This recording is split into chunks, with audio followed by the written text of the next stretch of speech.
Hi viewers. இன்றைக்கி எக்கை பற்றின ஒரு சிம்பிளான ஒரு சிக்கன் டிப்ஸாக நான் சொல்ல போகிறேன். ஆக்சுவலாக எக்கு வந்துட்டு மோஸ்ட்லி நம்மளோட வெசல்ஸில் கொஞ்சம் ஒட்டிக்கும். ஸோ அது இல்லாமல் நம்ம எப்படி பண்ணுறது அப்படின்னு ஒரு சின்ன டிப்ஸில் பார்க்கலாம். இது நான் ஒரு பேப்பரில் படித்தது தான். ஸோ இதை நம்ம லைவாக ட்ரை பண்ணி பார்க்கலாம்.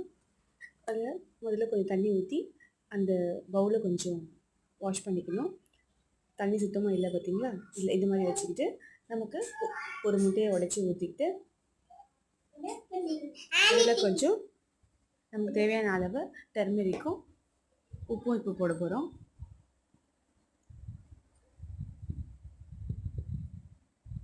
இந்த மாதிரி பண்ணும்போது நம்மளோட எக்கோட ஒயிட் இருக்கு இல்லையா, அது பவுலில் ஒட்டாது அப்படின்னு போட்டுருது. ஸோ அதுதான் நான் இப்போ ட்ரை பண்ணி பார்க்க போகிறேன். இப்போ நல்லா மெர்ச் பண்ணிட்டோம். இது நம்மளோட தோசை நமக்களோட கல்லை ஊற்ற போகிறோம். ஊற்றிட்டு இந்த பவுலில் பார்க்கலாம். இப்போது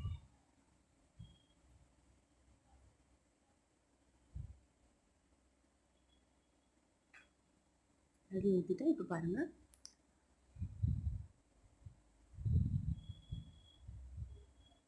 ஸோ ஓரளவுக்கு ஒட்டாமல் தான் இருக்குது. ஸோ இதை நம்ம ட்ரை பண்ணி பார்க்கலாம். தேங்க்ஸ் ஃபார் வாட்சிங்.